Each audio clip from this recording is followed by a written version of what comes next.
Today we're going to go through my top 10 places I would take a visitor coming to Colorado Springs and trying to find out the wide range of things that are available here. We'll get started in just a minute, but did you know every week we do a new video about living in Colorado Springs? So be sure to hit the subscribe button and hit that little bell so that you're informed of what's going on every time we release a new video. Also, there's so many people coming here and calling. We'd love to take your call or email or text or carrier pigeon, however you want to get in touch with us. Here's a few ways right here you can do that.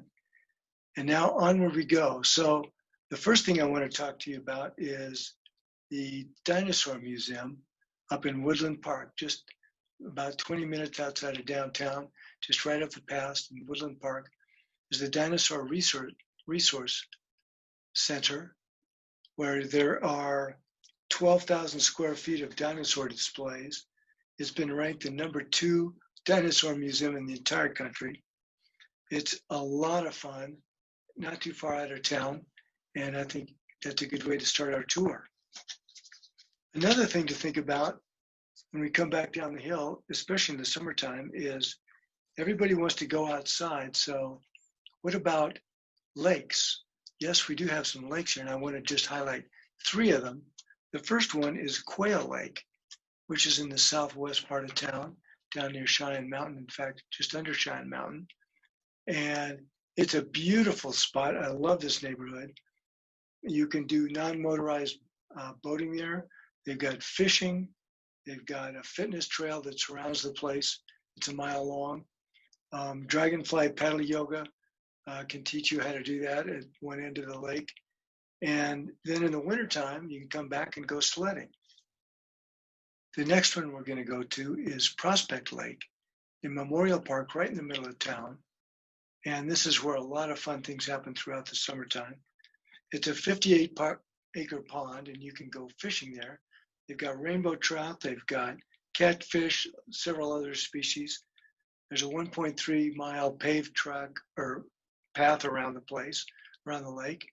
And so there's lots of activities you can do. You can do your stand-up paddleboarding there, canoeing, and so on. That's a nice place to go. Stand-up paddleboard, Colorado Springs can teach you how to do all that and rent you equipment if you like. So that's at Prospect Lake, right in the middle of Memorial Park in the middle of town. The last one I want to mention is Palmer Lake. There's also a town named Palmer Lake right at the north end of the county, just before you go over Monument Hill on the way to Denver. Palmer Lake is a beautiful spot, and it's either the starting or the ending point, depending on which direction you're going, of the 15-mile new Santa Fe Trail. It's a great place to crisscross the entire county north to south if you want to walk or run or ride your bike. I'm going to drop in a video right here that you can take a look at and check it out in the middle of summer. Here we are at Palmer Lake on a windy afternoon. Hasn't stopped people from coming out. We've got people fishing, kayaking, stand-up paddleboards, picnicking, just enjoying this beautiful spot. There's the town of Palmer Lake right across the way in the hills. And then in the wintertime, you can come back and go skating at Palmer Lake as well. Probably many of these places you can do that. Next, let's go to the original home castle of the founder of the city, General Palmer. He made this beautiful place in a place he called Queen's Canyon, which was named after his wife, Queen. And it is currently run by the Navigators, which is a Christian international ministry based here in the world headquarters, and they run the whole place. But you can get in there and just go in and have a tea or visit the bookstore. You can also spend the night. You can take a 90-minute tour, which will show you some of the grounds and get inside the castle up above the ground floor. That's a very cool thing. They also have high British tea that you can reserve a time for and go in and do that. So that's Glen Eyrie. Next, we're going to go to Uncle Wilbur's Fountain, This is an amazing kinetic sculpture right in the middle of downtown in Acacia Park on Tejon. And this was designed by a couple who actually do have a real Uncle Wilbur. And this, when you just see it in the summertime, looks like a fountain with stuff spraying up for the kids on the ground, and kind of mosaic cylinder in the center with a blue half dome on top. But every half an hour, the music starts up and the blue dome comes up. It turns into an umbrella up above Uncle Wilbur and his pet monkey, who looks kind of like a Dalmatian. And he's playing tuba and spinning around, and it's all water controlled. And the music is in time with the music or the water. It's really fun. It goes up about 15 feet and it'll go around for 6 or 8 minutes. And the kids are running through and screaming. And even if you're not a kid or have a kid, it's fun just to watch that.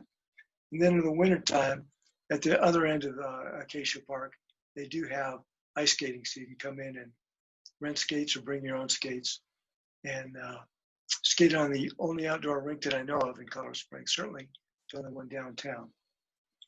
So the next stop will be the Cheyenne Mountain Zoo, the country's only mountain zoo, and a fabulous place. It's changed so much over the years. From when I was a kid, it was all cages, and now it's all habitats, as you can see from this picture of this bear in a place that looks like you could be in Alaska practically to see this thing. And they've got all kinds of animals from around the world in their proper habitats. It's really wonderful to see. They also have the largest giraffe herd of any zoo in the world. And so it's a must stop to go by the giraffe pen and buy some biscuits from the vendor next to it and feed the giraffes. You will love it. The kids will love it. Just watching it is fun with those long purple tongues coming out.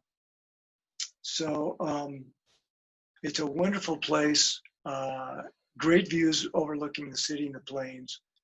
But there's also something that's been there since 1937, one of the still remaining original parts, and that's the carousel that was placed in here. Now, carousels go clockwise and the horses are facing to the right.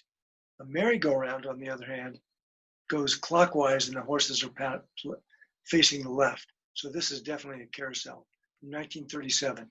They spent from 1998 to 2015 to rehab this thing and make it just beautiful for your dining and dancing pleasure.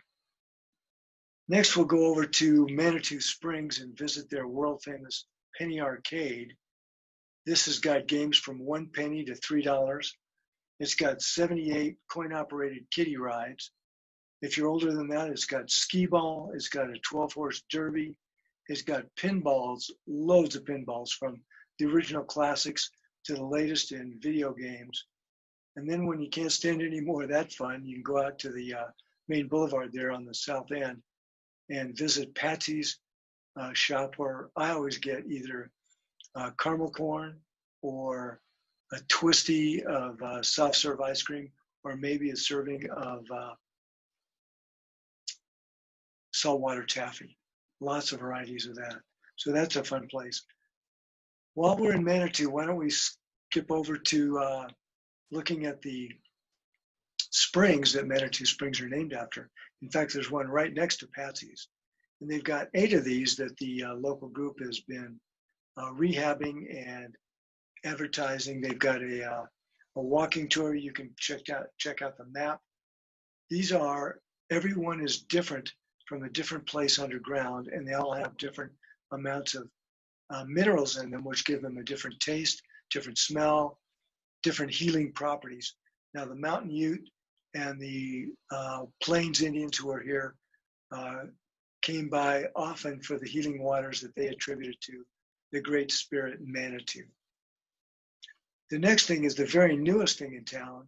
It just opened up on July 30th of 2020, just a couple days ago as I'm recording this. It's the Olympic and Paralympic Museum. This is a spectacular place in southwest downtown Colorado Springs. It was Architectural Digest on their short list of best anticipated new buildings for 2020 for the entire planet. It's just incredible. It's a huge place inside, 60,000 square feet, and it's got 12 interactive areas. Once you get in there, they'll give you a card and you can customize it to yourself. So if you like decathlon, you will get a different experience than your buddy who likes downhill skiing. So they can customize the tour for you. So then you'll go up to the top floor and then it's a spiral ramp down. So easy walking, easy for wheelchairs. Of course, it's the Paralympic Museum. And all these interactive exhibits to check out. It's really incredible. A lot of Olympic athletes had a lot of input into this place. I won't tell you about many of them, but I will tell you about one thing you can do that's interactive. It's very realistic, and you can seem like you're racing against Usain Bolt, the fastest human on the planet. So that should be amusing, at least for your friends who are with you. So after that, we'll go to the largest and most obvious feature here in town. That's Pikes Peak, America's Mountain. At 14,115 feet, I would not advise coming here on your first day to the top. Spend the night, drink a lot of water. That's a big altitude gain depending on where you came from. And you don't want to get altitude sick if you can avoid it. But there's several ways to get up. If you're in shape and really gung-ho, you can hike up Bar Trail from Manitou Springs to the top. It's about 12 miles and about 7,800 feet of elevation gain. Now, Pikes Peak is not the highest mountain in Colorado, although it's the most famous, but it does have the greatest elevation gain of any mountain in Colorado, starting in Manitou Springs in 7,800 feet, as I mentioned, to the top at 14,115. So that's one way to get up. Luckily, they've got a paved highway for the rest of us, and lots of ways to get up that. You could bike up it if you're really ambitious. You could take a tour that will take you to the top with a bike you can rent and helmets, and you can coast down. I haven't done that, but that sounds pretty fun. You can take a tour. You can drive up yourself on the windy roads. Right now, the train, the Cog Railway train, which has been running for decades, is under repair, so it's not open in 2020. We expect it to be back full speed, slow speed, next year. But no matter how you get to the top, you're going to want to stop in for one of their world famous donuts. Now, these donuts, you can imagine, aren't easy to bake or fry, I should say, at 14,000 feet. You may have trouble doing it at 2,000 feet where you live. But these donuts have the usual ingredients plus one specially guarded special ingredient. But they start making these every morning at 8, and they do 700 an hour at peak times. And so there should be plenty for when you get up there. Then the last thing, as I promised, saving the best for last, of course, is Garden of the Gods, which is a 1,300-acre park, which has been named a National Natural Monument. It was gifted to the citizens of Colorado Springs by the Perkins family in the early 1900s, and with the understanding that it would be kept free for everybody forever. So that's a legacy that will last forever. Across the street is the really cool visitor center, which is currently kind of locked down. You can still go in and get maps and talk to a real human about it, but it's an amazing center in there with lots of interactive displays and an amazing movie that shows how the Red Rocks actually got there. There are 15 miles of dirt trails in the park. For hiking, I used to run through all those. You can bike in part of it. There's a bike lane on the paved path all the way through the park. You can do horseback riding. There's rock climbing. You will need to get a permit to do that. It's a free permit, but they want to make sure you've got the equipment and the know-how to be safe. So a few years ago, TripAdvisor named this the #1 park in the United States and #2 in the world. And so the population of the park in the summertime has just skyrocketed. We now get 6 million visitors a year. So they've built additional parking outside the park and put in shuttle buses. My recommendation is to get there early. If you're coming in the summer, get there before 8, and you'll get a place in the parking lot, and you can hike either on the paved trail, that's the big red rocks, or you can get on the dirt trail that will take you wherever you want to go. It's a beautiful park. There is a free shuttle that you can take from the parking lot. It comes by every 15 minutes in the summer. So it drops you at 4 different places, and it'll pick you up later as it comes back around, and that's all free. So, wow, that was 10 amazing places in Colorado Springs.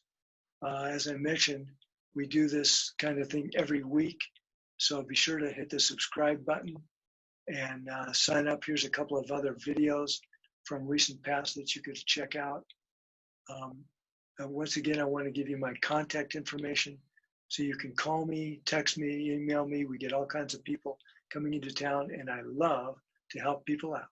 So I hope you're one of them. Give me a call. Look forward to seeing you subscribe. Bye.